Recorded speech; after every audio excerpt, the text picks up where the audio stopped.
Hey everybody, Livingston here. Today we're jumping into the Twilight Zone once again. This time it's episode 22, The Monsters Are Due on Maple Street. Let's jump in. Twilight Zone. Tilt down, baby. Oh, nice quaint day. Ain't nothing bad gonna happen now. Not on Maple Street. A tree-lined little world of front porch gliders, barbecues, the laughter of children, and the bell of an ice cream vendor. Nice. It's like the first lines of a script. What is that noise?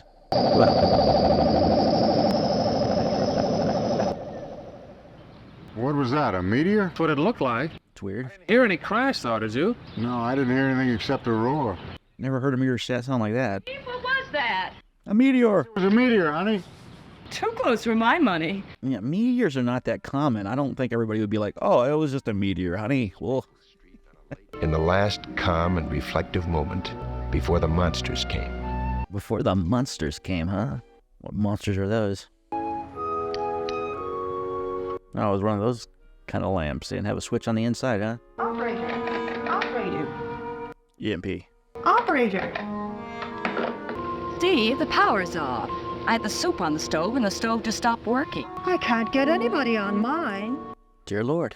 Is working the power on? So everyone would come outside at the same time when the electricity's not working? Across the backyard. See if the power is still on Floral Street. I bet it isn't.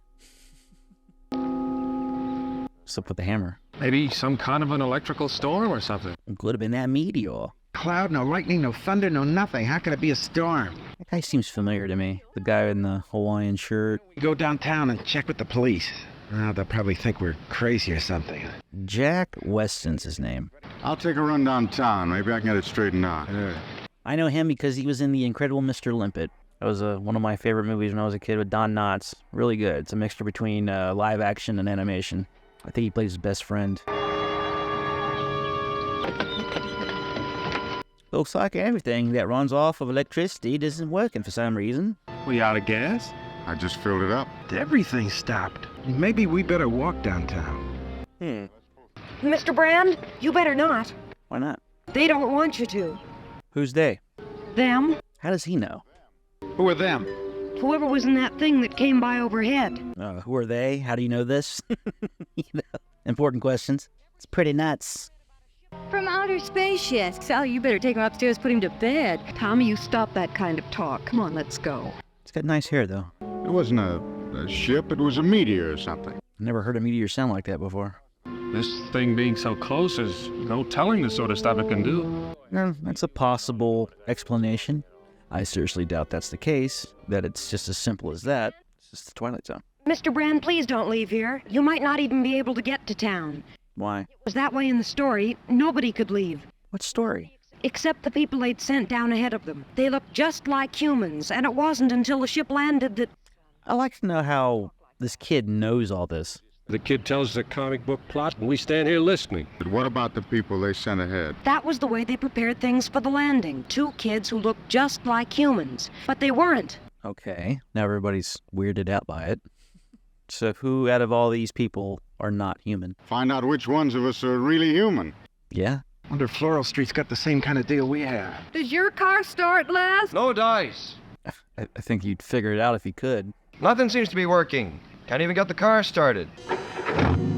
What the hell? Car started somehow. And how'd that happen? Definitely something we had going on here. I don't know why I'm talking some like 1920s newsboy. Extra, extra, read all about it. Self.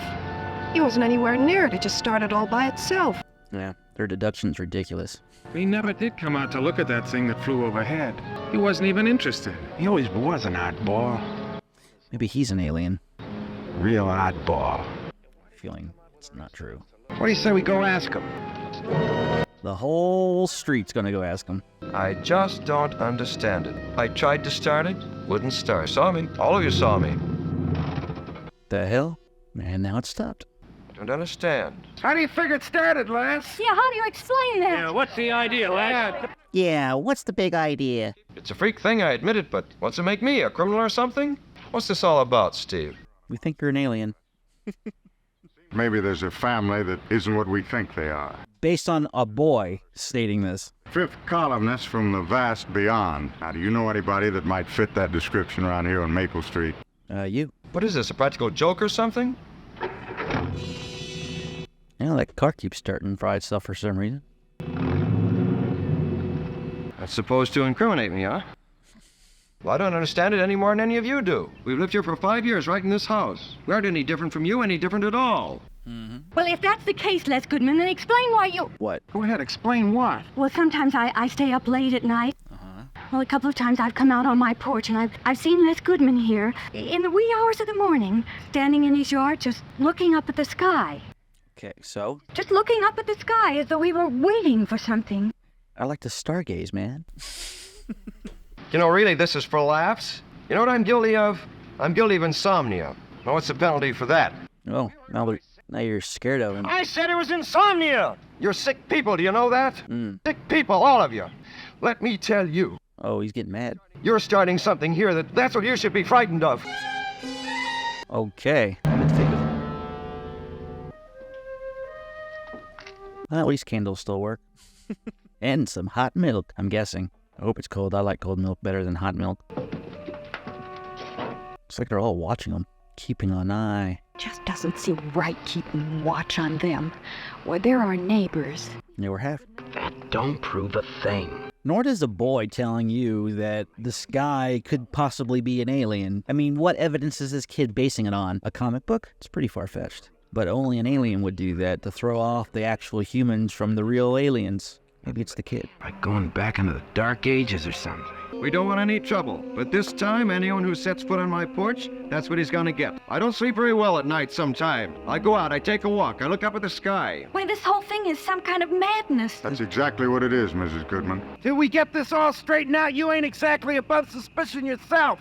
What I want to know is, what are we going to do? Just stand around here all night? You can go to sleep, read a book. You can quit sitting there like a self-appointed hanging judge and just climb into bed and forget it. I guess we ought to keep an eye on you, too. Sounds like Charlie's getting drunk. Your wife's been doing a little talking, Steve. What do you mean by that? Go ahead, what's my wife said? Let's get it all out. Please say. And then we might as well set up some kind of a kangaroo court. Get rid of all the suspects, narrow them down for you, make it easier. Well, Myra's talked about how there's been plenty of nights you spent hours down in your basement working on some kind of radio or something. Okay. Well, come on, I'll show you. Is it a CB? Who talks to you on that radio set, and who do you talk to? How come you're so dense all of a sudden? Who do I talk to? Well, I talk to monsters from outer space. It's just a ham radio set. I'll show it to you. It's down in the basement. No. And stop telling me who's dangerous and who isn't, and who's safe and who's a menace. Yeah. You're all desperate to point some kind of a finger at a neighbor. But believe me, friends, the only thing that's going to happen is that we're going to eat each other up alive. This is true. This is what fear does. It makes you turn on everybody. It makes your mind go in 1,000 different directions, thinking it could be possibly anything, anyone that could be potentially a problem, especially when there's no answers. Okay, who's this guy who's just casually strolling? That's one thing about this episode. I don't have any answers here. I don't know what's going to happen, how it's going to end. I have a feeling that maybe they'll show the actual aliens among the crowd that, somebody we've known, or it could be this guy. Who knows? It's the monster. It's the monster. It's a guy in the shadows. I mean, that is kind of odd. You got one guy walking in the dark and towards a massive crowd of people. With a shotgun. You let whatever's out there walk right over us with you. Well, some of us won't. Oh, got the hammer. Why did they shoot him? Oh my God. This is one episode where I'm like, logic has gone out of the window with these people. Hey, look, a man who was just casually walking down the street. What a dumb reason to shoot somebody. He ran on. Well, he was just going over to the next block to see if the power was on. Charlie, you killed him. Good job, Charlie. Looks like you're going to jail. I didn't know who he was. Well, he came out of the darkness. You didn't run out of the darkness. Now Charlie is being judged. How was I supposed to know he wasn't a monster or something? I was only trying to protect my home. And know it was somebody we knew. Didn't know. And all the lights are on. Why did the lights go on in your house? Yeah, well, it's probably up there with, why did the car start by itself? That's what I'd like to know. You're so quick to kill, Charlie. Well, maybe you had to kill. Maybe Pete learned something and came back to tell us who it was amongst us we had to look Oh, out. and it keeps getting worse. I didn't know the lights on, I swear I did. Somebody's pulling a gag or something. Charlie, there's a man lying dead in the street and you killed him. Does that look like a gag to you? Nope. Where's he gonna go? Inside? Run away from his problems? Who threw that? Look, I swear it isn't me. I know who it is. Who? Who it is? It doesn't belong among us. Who? Swear I know who it is. Hey, tell us. It's a kid. Hey, I said the kid. Well, he did start all this. It isn't so. He's a little boy. It was this kid who knew what was going to happen. He was the one who knew. All he did was put an idea out there. That's all he did. How did you know? How did you know? I don't want to know. Oh, this is crazy. It isn't Bob Weaver's place. It's Don's house. It's the All of the lights are coming. Man, one. Dutch angles galore. So, please answer this question. What's going on?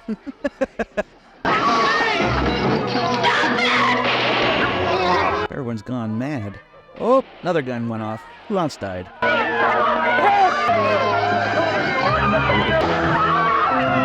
It's crazy how much paranoia arose from just somebody mentioning something. To stop a few of their machines and radios and telephones and lawnmowers.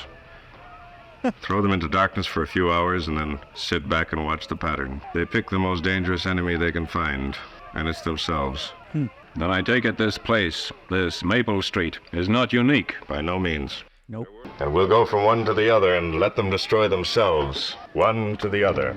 I gotta say, that is a pretty smart way of getting rid of the human beings. There are weapons that are simply thoughts, attitudes, prejudices, Yeah? to be found only in the minds of men. Prejudices can kill, and suspicion can destroy. This is true. And a thoughtless, frightened search for a scapegoat has a fallout all of its own for the children. And the pity of it is that these things cannot be confined to the Twilight Zone. That is very true. Well, there you go. Episode 22 is in the bag, and I gotta say, this is very much like touching on some things that is happening today with just putting a thought, just putting an image or something out there, and then people start believing it and running wild with it, and then before you know it, it's become mayhem, and it touches very close to reality, this episode does. It's a little on the scary side, too, because it's as simple as just like turning off the electricity and putting a thought into the mind of the community, and suddenly people will go crazy with suspicion and paranoia.